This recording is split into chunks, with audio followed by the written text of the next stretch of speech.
For the eyes of the world now look into space, to the moon, and to the planets beyond. This is The Space Shot, episode 432, Coffee at the Cosmo, The Making of a Podcast, Part 1. I'm John Mulnix. Greetings, everyone. Today's episode is a special presentation of the latest Coffee at the Cosmo. Emily Carney and Dave Giles joined me remotely to chat about making a podcast, to talk about the process that goes behind that, and what you're going to hear today is part 1 of that episode. You can also check out Emily and Dave's podcast called Space and Things, which I highly recommend. There's new episodes out every week, and they interview some really cool people in the industry.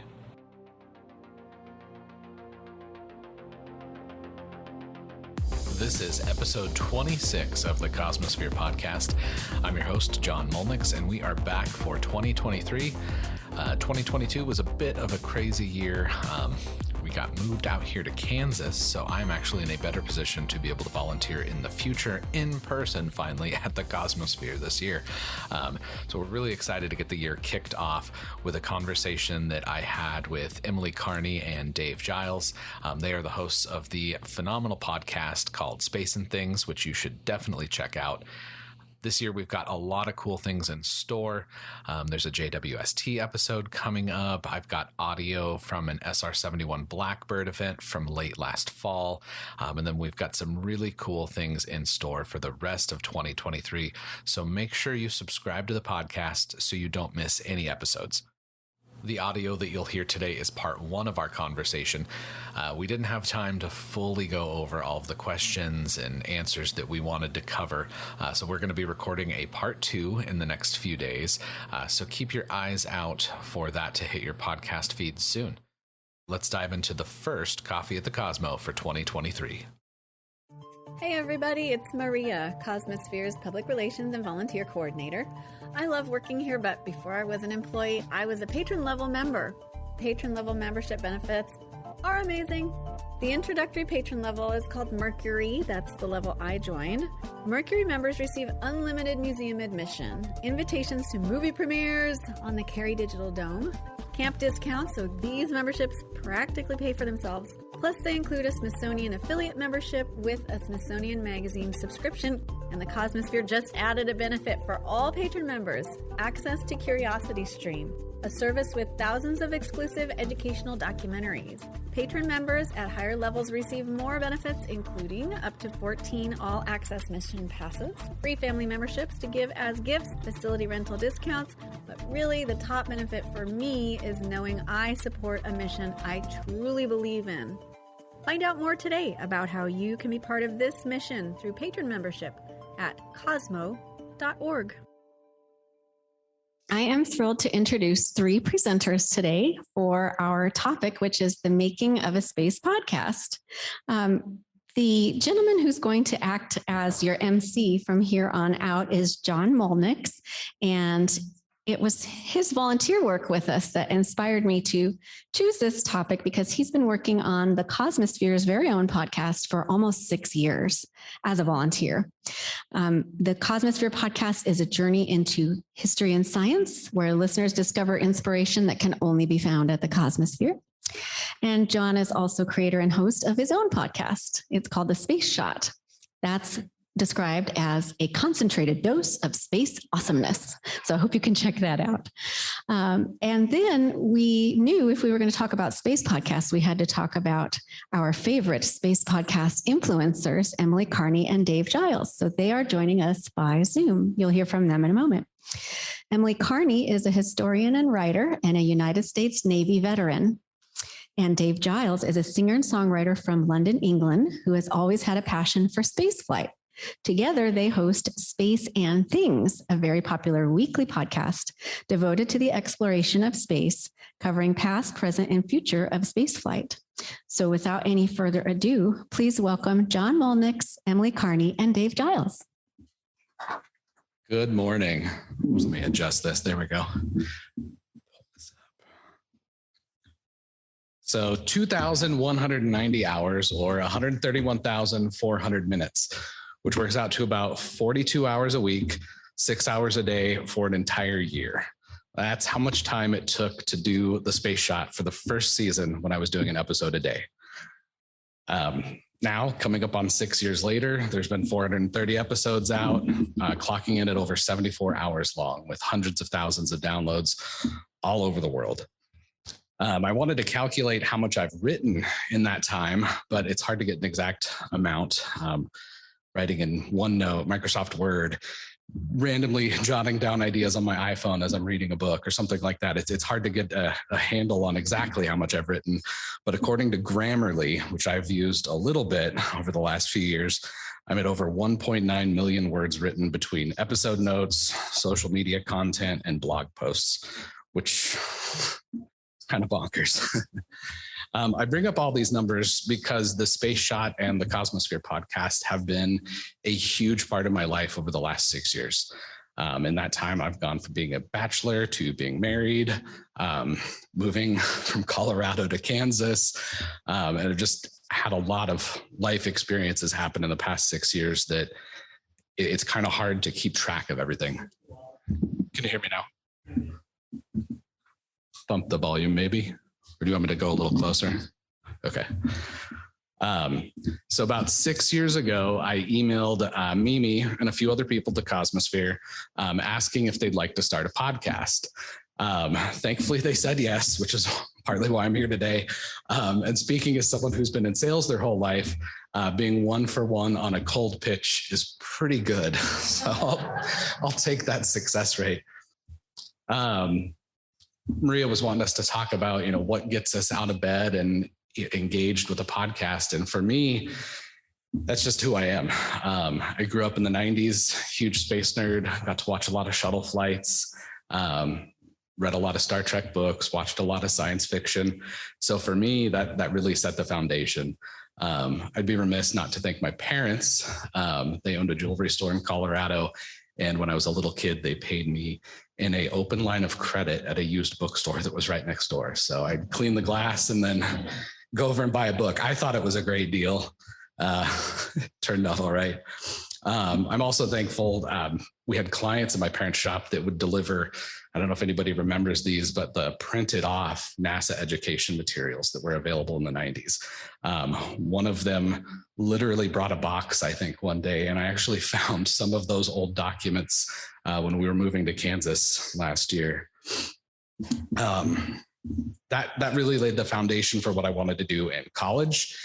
I was thankful and lucky to have 3 professors who let me get away with doing a lot of independent study courses. Dr. Brady, Dr. Jordan, Dr. Robles, they gave me the ability to read about space history and political theory. And I'm really thankful for that. And that kind of laid the foundation for doing the podcast, for writing the social media content that is crucial for sharing the story of space exploration with everyone online these days. I know we'll talk with Emily and Dave about this more, but for me, the creative process, being able to read about something, synthesize that, and then write about it and either share it in a podcast or a written blog post has been very rewarding over the last few years. It's hard to imagine not doing anything, not doing any podcasting or blogging, especially with how big of a part it's been, or how big of a part of my life it's been over these last few years. I think the biggest challenge doing a space podcast, and I know we'll talk with Emily and Dave more about this, but there's a lot to forget. 365 daily episodes. I had one of my cousins ask me a super detailed technical question. And I had to go back and think about it because I'm like, I don't know off the top of my head, but I know I talked about it at one point.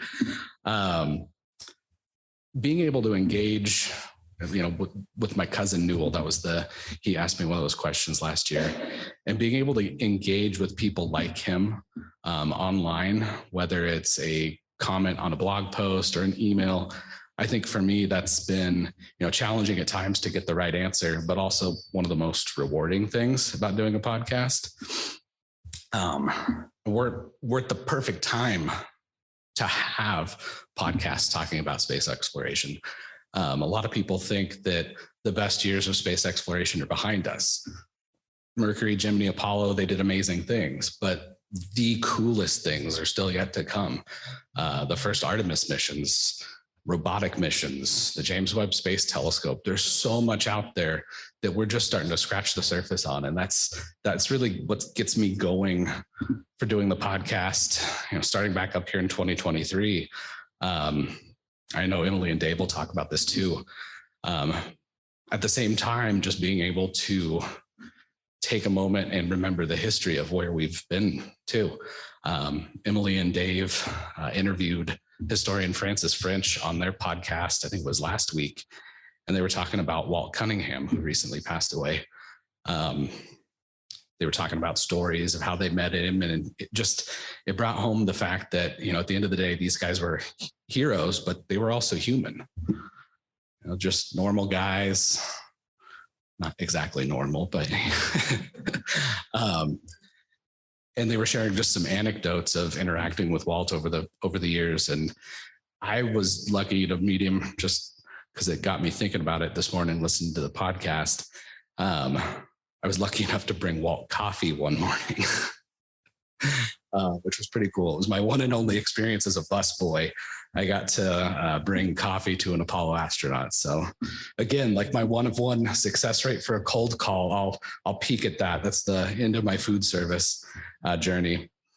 One of the other things that I've found enjoyable and also just kind of challenging at times is, the podcast, there's a lot of work that goes into it, but being able to also share social media content with people too. Not everybody listens to a podcast. Not everybody has the ability to listen to a podcast. So being able to share content in other forms, I think, is also important. One of the examples of how in-depth that can become is the social media series that we did for the 50th anniversary of Apollo 11. Michelle's back in the corner there. She knows what I'm talking about.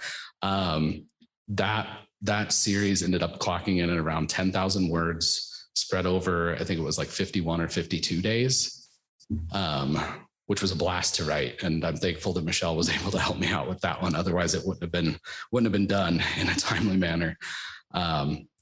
But just being able to share those stories, I think, is what really gets me up in the morning for doing the podcast, but also I'm sure Dave and Emily, you'll be able to talk about that too.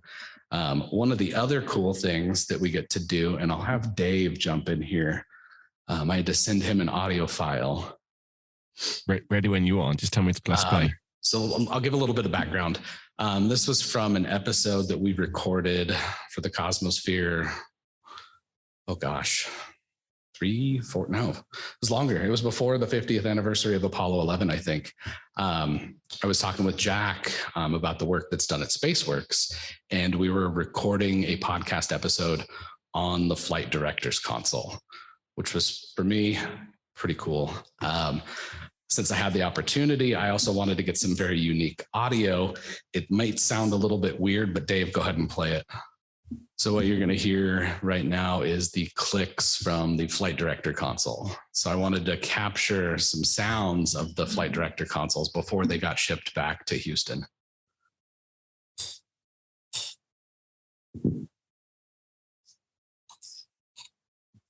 Figures might as well get some cool sounds before these go back and nobody can touch them again. The first one is the abort switch.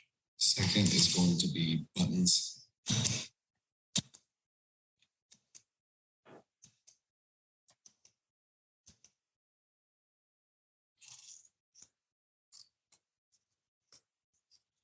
An old rotary dialer.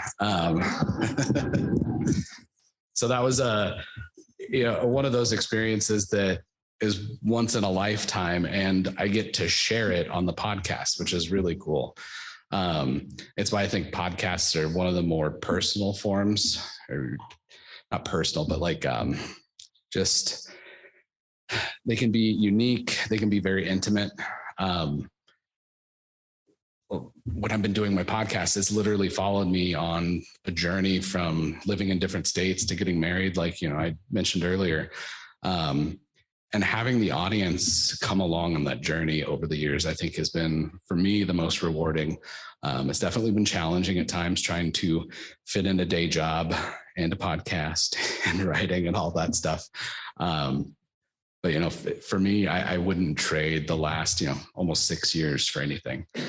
With that, I'm going to turn it over to Emily and then Dave, and then we'll do some questions and just kind of bounce it back and forth. So Emily, if you want to hop on, you're up. Okay. All right. Can y'all hear me okay? All right. Okay. I'm getting a thumbs up. All right. I will get started. So my space odyssey starts really not very long after I was born. I was born in 1978. In 1981, my family moved to Florida, Pinellas County. And the space shuttle program was just really beginning by that point. And I remember one day, and I still remember this vividly. I was very little. We go outside. My mom was like, "Oh, the space shuttle's going up. We got to go outside and try to see it," because you could see them from here. That's how powerful it was. And I still live in the same county in Florida. I live in Pinellas County. The only time I didn't was when I was in the Navy. But so we go outside and we look to the east, and all of a sudden you see this big flame going up in the sky. And I remember being, 3 years old. I'm like, knee high to a grasshopper. And I just was like, oh my God, that's a spaceship. Like, that's a real spaceship. And from that moment, really, I was just obsessed with space flight. Obviously growing up in the 80s in Central Florida, the space shuttle was really just a fixture there. Like, you could go outside and just watch it go up. It was just, I hate to use the word routine, but it was, in our eyes, it was like, oh yeah, the space shuttle is going up, or the space shuttle's landing or something, oh yeah, you'll hear a sonic boom. Was not a big deal. I think, unfortunately, I think a lot of us took it for granted because now we would love to have that back, So anyway, I grew up, I was just a space nerd. I want to add there were not many other space nerds at the school that I was at. I was pretty much it. So I really just lived most of my time at the library, at my school's library, at the city library. We had a few pretty good space books there. A few of them I remember were and this title is very antiquated. I want to mention that because obviously we have women in space even back then. But we had the Man in Space book. Some of you may know it. It has a big rocket on the cover. It's from the 60s. I think that's a pre-Apollo book. That's how old it is. I checked that one out a lot. Why is my phone ringing? Okay, I'm going to ignore that. All right. It's a little embarrassing. I'll try to talk over that. So one book that really, there's actually two books that really sort of formed my consciousness as far as like space flight is concerned. And as soon as my stupid phone will stop ringing, I will discuss them. All right. So there's really two books that I really formed sort of my consciousness about space flight when I was a kid. And these were the books that I read the most. The first book, and it's weird because they're both British. Why a little Southern kid in Florida would have, these British space flight books, I don't know, but they were in our library, our school library, which is kind of weird, but they were in our school library. The first book was the Jane Spaceflight Directory. Some of you who are into spaceflight might remember those. It was this big book. It basically summarized all the spaceflight history, and it also summarized what was happening during the previous year in spaceflight. And I would just spend hours just reading that book. I mean, it was big. I still have a copy at home. It's very beat up. The binding is like falling apart. but I still have this book. Sometimes I'll use it as a reference. I mean, it's an old book, but it's still got some good information in it. And I would just spend hours just reading that as a kid. Another book that really was exciting as a kid was the Soviet, and again, this is another title that's very antiquated. It was called The Soviet Manned Space Program, and it was by Philip Clark. It was really the first book that I read, one of the first books, I should say, that I read that came stateside that discussed what the other side of the world was doing in spaceflight. Because in America, we didn't really have a clue. There really wasn't a lot of insight into the Soviet space program on our side. And that was the first book that I read that was like, wow, this really gets into what, the Russians are doing in space. Because obviously they have an amazing heritage in space flight as well. So those were two books that really, I would say, changed my entire life, because I think for me, they set the template on, when I was like, really young, real little, and like, okay, this is what a space flight book can be. Another book I gotta mention that also did the same thing. It came out when I was a little older. I think it came out when I was, 17 or 18 or something, was Andy Chaikin's A Man on the Moon. That book for me was like a cultural reset, because it was just, there's probably hundreds of Apollo books out there, and there's a lot of good Apollo books out there, but that one to me just really, I mean, y'all who've read it know, I don't have to get into it, but that one really, I felt, touched on the human side of Apollo, which, you didn't really hear about, so that was another book that was hugely influential. So, so obviously as a kid, I wanted to be an astronaut. That didn't happen, but I did join the military when I got out of high school, did that for 6 years. And when I got discharged, I went back to college. I honestly had no idea what I wanted to do when I got out of college. I was married, and I was trying to figure out my way in the world, but honestly, I was very directionless. I was like, I'd like to teach and write and stuff like that. But really, I don't think I had a set like ambition, like, okay, this is what I want to be, or whatever. So anyway, around 2010 or so, 2009, 2010, I was teaching. I'll be honest, I did not enjoy it, and I wanted to do something different. And so I was like, why don't you just try to write about what you love? What do you love? And I was like, well, I love space flight.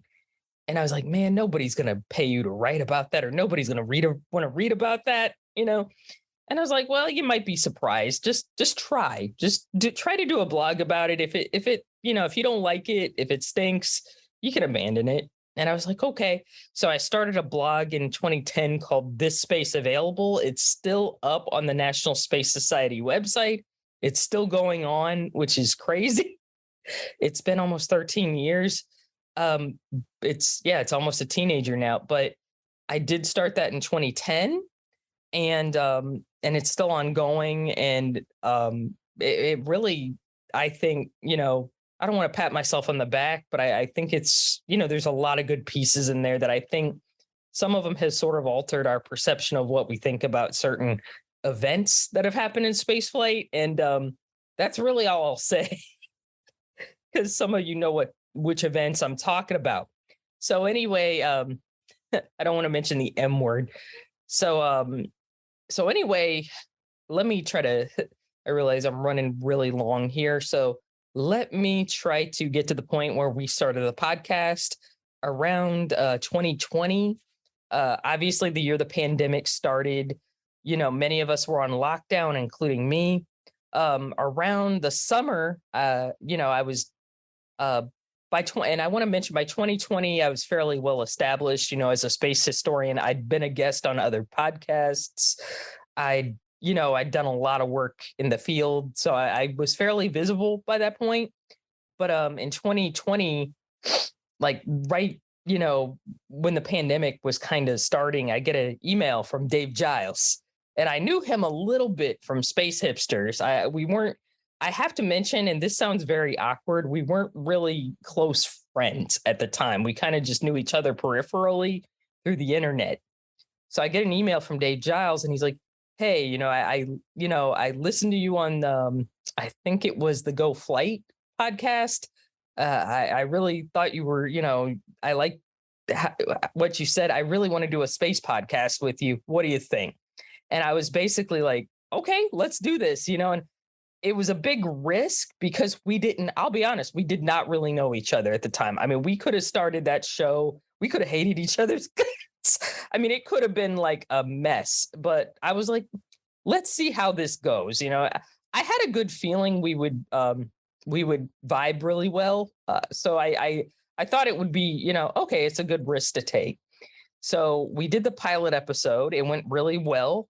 That was probably the biggest risk, I would say, in podcasting was, we didn't really know each other. We didn't, I feel when you do a podcast with somebody else, you really got to vibe well with them, and, that was kind of I would say that was a big risk because you don't know that until you work together with somebody. But luckily we hit it off. So we get along pretty well, which is awesome. And I do want to say we met for the first time in early December in person after almost 3 years of doing this podcast, which to me is nuts. So we started in 2020. We are up to episode 125 that just came out this morning with Josh Stotler from Oak Creek Guitars. I would say we've interviewed, I can't even mention how many amazing, not just astronauts, but just other incredible space personalities, space historians. We've done a few more and things type episodes, which is stuff that doesn't directly have to do with spaceflight. Like our episode this week is about a gentleman who makes sort of like space Apollo themed guitars, so it's kind of an and things type episode, but it's really cool because there are so many linkages between space flight and other things like artwork, literature, music, you name it. I mean, there's just so many connections and stuff like that. And obviously there's the astronaut interviews we have done. For our 100th episode, we interviewed Joe Kerwin of a little space station called Skylab. Some of y'all may have heard of it. We interviewed Joe Kerwin, that was an awesome interview. There was stuff I heard on there that I thought I was a Skylab expert. I had no idea. He was telling us things that I did not know about previously. Which is fascinating. I feel like we're doing what we set out to do, which is to uncover things that we just hadn't heard before. Maybe stories that we hadn't heard or stories that maybe you have heard, but there's like an extra sort of dimension in it. We've done a lot of astronaut interviews. Probably my personal favorite, and this might be interesting for you guys at the Cosmosphere because he's done some book signings at the Cosmosphere, is we interviewed Fred Hayes. Obviously Fred Hayes flew on Apollo 13, but he's done so much more than just that. I mean, he flew also the shuttle approach and landing test, which are like super underrated. Nobody talks about those, but really, I mean, the whole shuttle program was kind of resting on his shoulders. And those had to go well. There was no other choice. They had to go well. And we talked to him about that. And it was just fascinating because there were things that I had no idea about. And I thought, I know everything about the space shuttle, right? Nope, not even close. I mean, there was stuff that, he just absolutely clarified for me that was incredible. So I'm trying to think of the challenges. Honestly, I'm not trying to sound, I'll stop in about 2 minutes or so. The challenges, I really can't think of any challenges. I think the biggest challenge at the beginning was, man, are me and Dave going we didn't really know each other. So I was, I was kind of like, man, are we going to vibe well enough to have a podcast over a long period of time? Because I was hoping it would become like what it is, how we'd have multiple shows once a week and stuff. And we did. So that wasn't really an issue. But I think if you do a show with someone else, you really have to have a good rapport with them. And I think we have that, which is really good. The biggest reward about doing a podcast is, for me, just the discovery itself, just being able to learn things you just had no idea about. Or, I feel like every week we learn something new, and that sounds so trite, like, oh, I get to learn stuff, but it really is awesome, getting to hear from people who were there about certain things that happen, from their mouth. I mean, that to me is the biggest reward, as somebody who writes a lot about space history and who's I'm a space historian. I've written a ton of articles about space history. I feel like space history is most interesting when you don't rehash it, when you try to bring something new to it. So people are like, whoa, I didn't know that. That's really, incredible. And I think we've done a lot of that. So to me, that's really the big reward that's come out of it.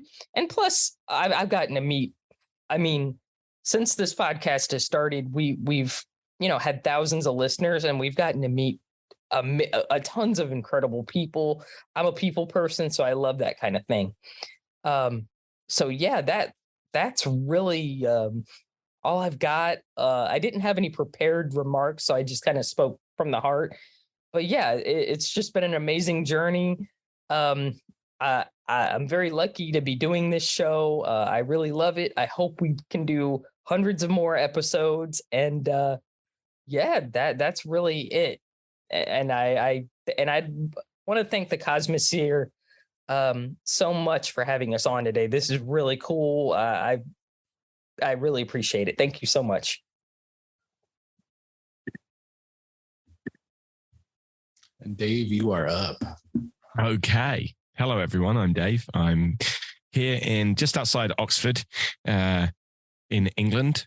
I moved up here recently from London, so that's new in my new little studio, which I'm really proud of. So I hope you like the new room.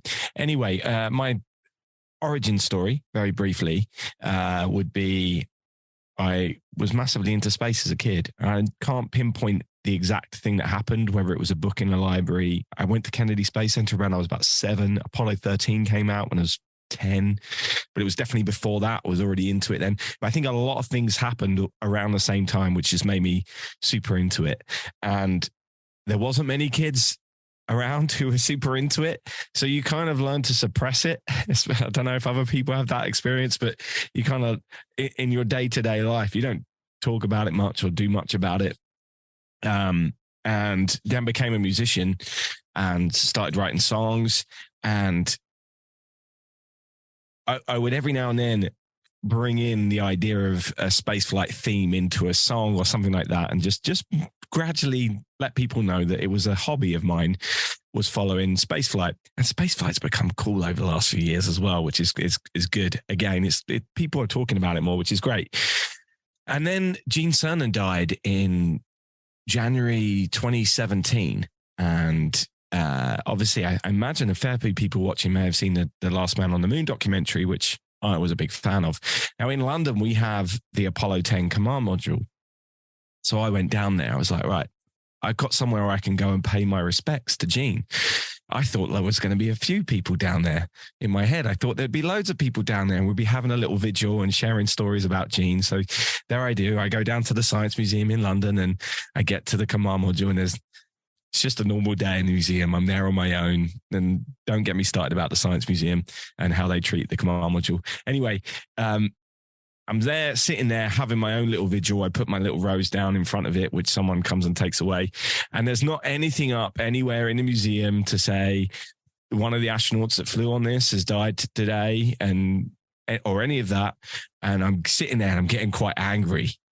And then a school class walks past. You're on a school trip.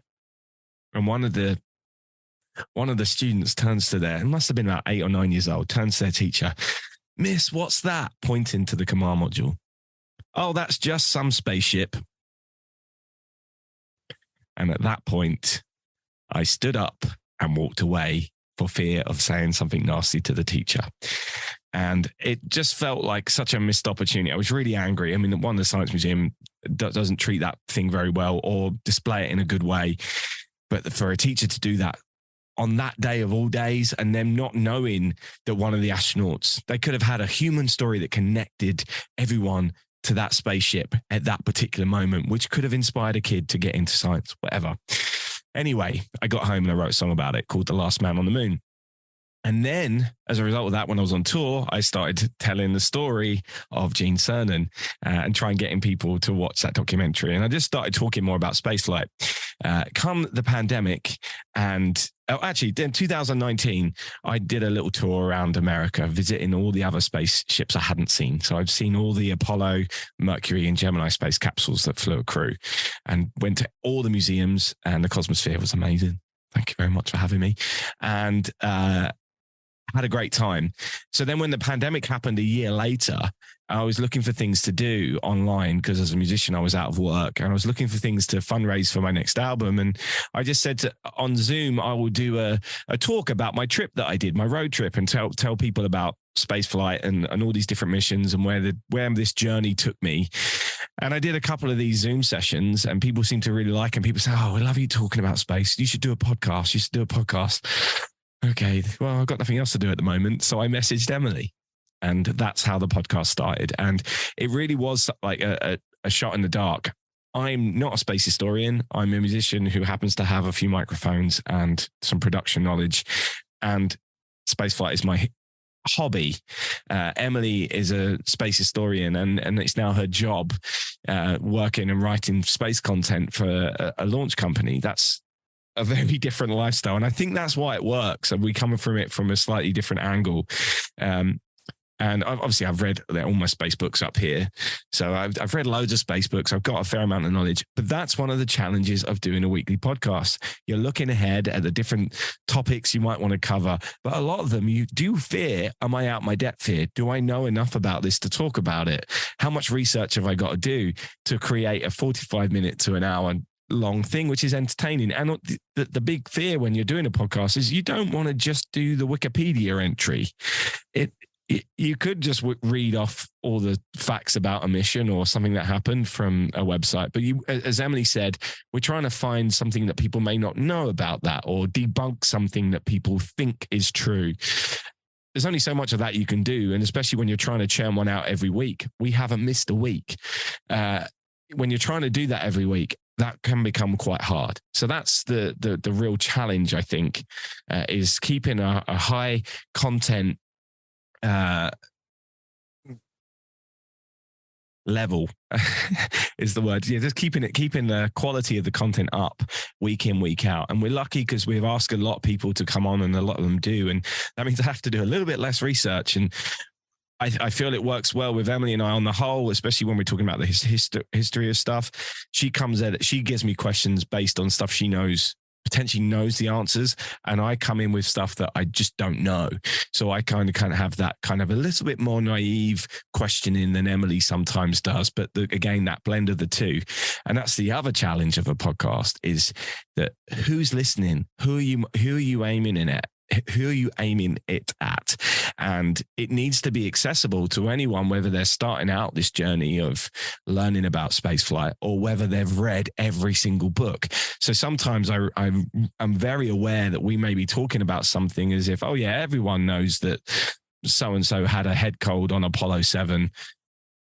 Some people don't even know that Apollo 7 existed. So at what point do you have to stop and re-explain everything before you carry on, or while you're having that conversation? And that can sometimes be a little bit tricky to try and balance as well. But that's kind of how the podcast started, and how we do things.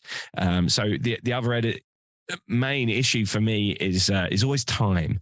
It's finding that time to write a script. For certain bits we script, certain bits we don't.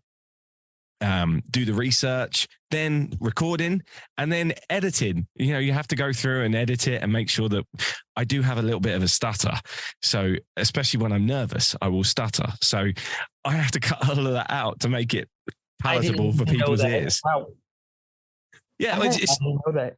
Well, yeah, but fortunately for you, Emily, and for our listeners, is because I edit it, sometimes afterwards, I just re-record myself saying what I knew I was trying to say because then I'm on my own and I can just take out the bit. And most people won't hear that when they're listening to it, but I have to sit through and listen to that and go through all of that. So editing can take a long time, and then creating it to put in the various places and uploading it, and then finding time to also create social content to try and get people to listen to it. It's very time consuming for something that doesn't earn any money. So it's that balance of, oh yeah, I'm a musician, that's my job.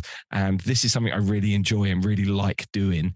But yeah, it all has to work. And I don't know why we've stuck to weekly and why we've not missed a week and not given ourselves any time off. I don't know why we do that, but we're not going to. We're not going to take any time off. We will continue, and we'll figure it out somehow. But yeah, for me, the rewarding thing about doing it is that some of these interviews have been amazing that we've done. And not only have I learned a hell of a lot, as Emily pointed out, we've learned so much, but you also get pretty inspired. We had an episode where we were talking about how to inspire women into science and STEM and into the space industry. And this may seem counterproductive, but we asked a male astronaut to come and talk on that. And that's because if anyone has read Mike Mulaine's book, you will see that he was a guy that became an astronaut 45 years ago this week, one of that first group of shuttle astronauts. And his attitude at that point was extremely bad in terms of how he thought about women. His whole life he'd had through his schooling and through his forces career and his service had been very male dominated, and he didn't respect women, and he's open about this. And through becoming an astronaut with women, he completely about turned and realized the errors of his ways and how silly he was. And I'm going to play a clip now from that interview, which when he spoke about it just made so much sense. And I will play that now. You are listening to Space and Things.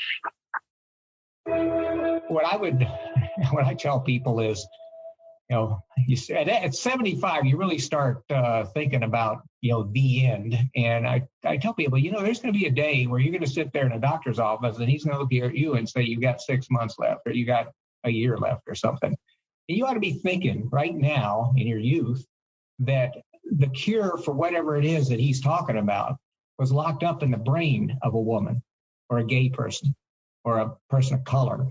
And because they didn't have the opportunity to develop, the opportunities to bring that to fruition, to bring that out there, you're now in this situation where, you're going to pass along. And do you really want to take that risk that the cure out there resides in somebody's brain who you've always looked upon as somehow dismissed them, basically, whether it's gender, religion, ethnic background, color, sexual orientation, whatever. So I'm a big believer. We need to empower everybody. Everybody should be able to bring their best to the table and develop it. You're listening to the Space and Things podcast with Dave Giles and Emily Carney. Sorry, I forgot to take the trails off the start and end of that clip. But you'll understand why when you hear clips like that, and when we're in the interviews and someone is saying something like that, it's so inspiring. And then knowing that we're allowing other people to hear that, hopefully getting the word out and messages like that. And it's not that we're setting out to change the world. We're setting out to talk about space. But in the process of that, hopefully we're making someone think about things a different way every now and then as well, and make the world better for the next generation. And maybe I'm blowing too much smoke up somewhere. But yeah, that's a highlight there for you and some of the challenges. And I think I've covered most of the things you wanted us to talk about there, John. That sounds good. I think we've got questions from social. I'll start off one here just for you guys, because it was a theme that we all three have talked about. Whereas educational experiences we've had as children, what do you think we can do as podcasters or communicators to help inspire that next generation of kids? But also, what can parents and grandparents do to help inspire the next generation? I don't have kids, so I find that really hard to answer. If you want, I can start real quick. while Dave thinks about it, what I think is how we can support the young people is just, I grew up in a different time. I grew up in the 1980s.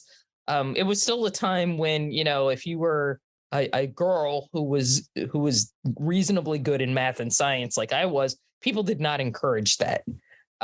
People, had this attitude like, well, that's strange, or they would try to tamp it down. Like, oh, well, girls are typically better in English and history. And I liked English and history, obviously, but, back then it was not really encouraged as much.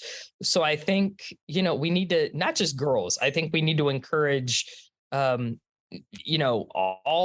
students, hey, if you love math and science, you don't have to be a genius at it, but you can try to pursue it. Definitely. It's something you can definitely try to gain some more excellence in. And I just think creating a space inclusive environment is also, if you want to, if you have a child who's like really seems into space, buy the easiest thing you can do is just buy them books, buy them books, wherever Kindle books are good too, whatever kind of books are available, just get them books. That's what really got me into this whole thing. As a kid, I was not rich growing up. We didn't, I wasn't, I did not grow in a wealthy environment, but I would go to the library and they would have space books. And like I said, there were 2 books there that I just could not stop checking out, and those were the 2 books that I mentioned, the James book and the Phil Clark book, the Soviet space program book.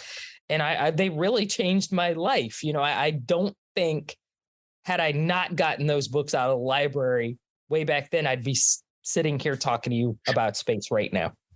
I think there's another level of that these days, which is also useful to remember when you're trying to inspire the next generation. And that is, there are now many different ways to engage younger people within STEM and science, which isn't always just words and books.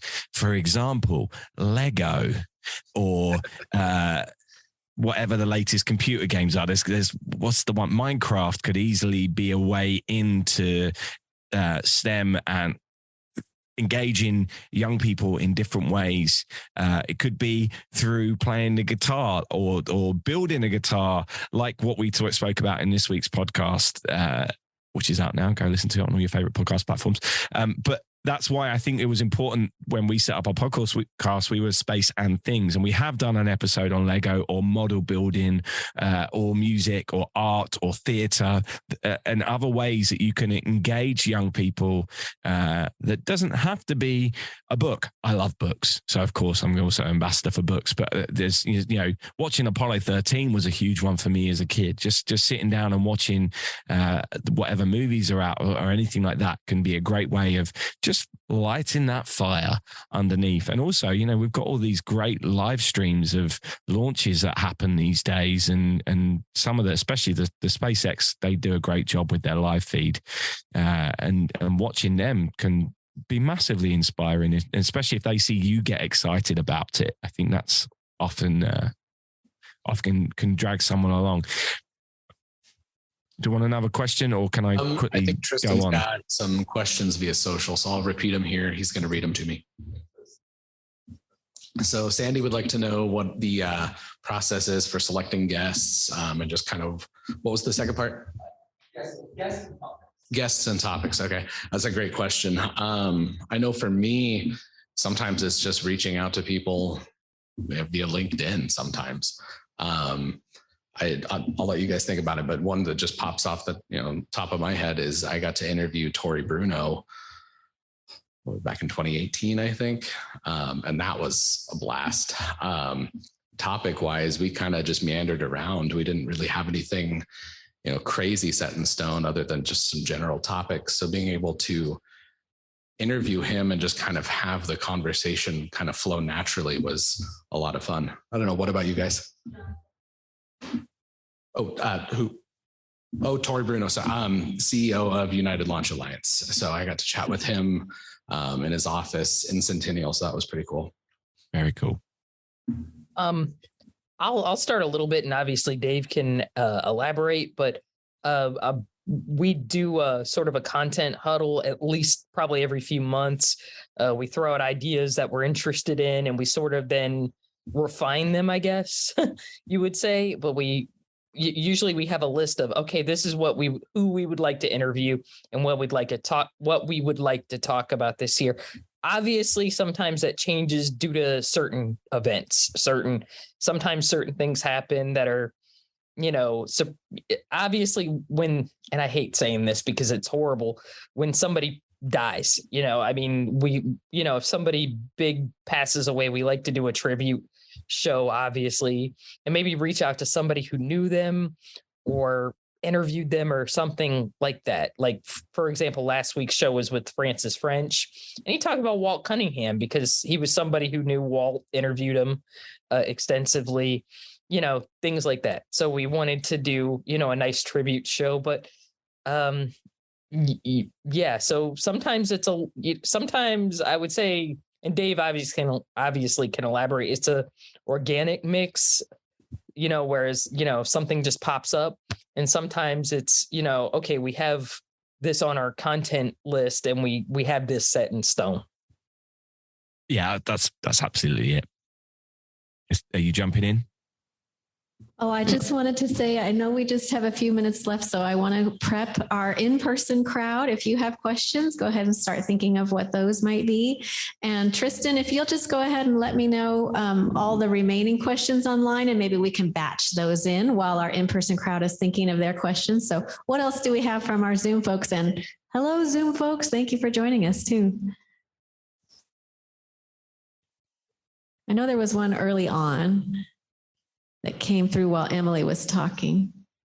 All right, just one. Okay, great. That's one we covered. Okay, terrific. And I saw Lois popped in a comment there. So Lois is currently fearless leader of an online group that Emily founded called Space Hipsters. So you can look that up if you want to connect with your fellow space enthusiasts. And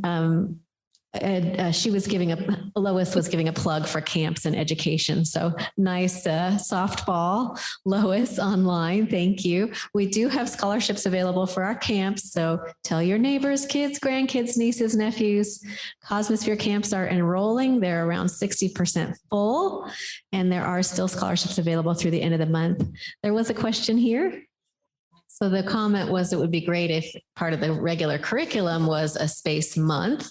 That does sound like a lot of fun. We do observe International Space Week along with other space sites around the world, and that's in October.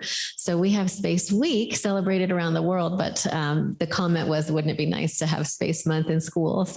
Any other questions in person or online before we wrap up? Well, thank you so much for joining us. Thank you, Dave, for wearing that gorgeous shirt. And join us March 16th at 9 a.m. to learn about Apollo's amazing folding rover, Tales of the Sturdy Lunar Roving Vehicle. Thank you, everyone, so much. Thanks for having us. Thank you so much. Thank you. Farewell to our virtual speakers. Thank you so much.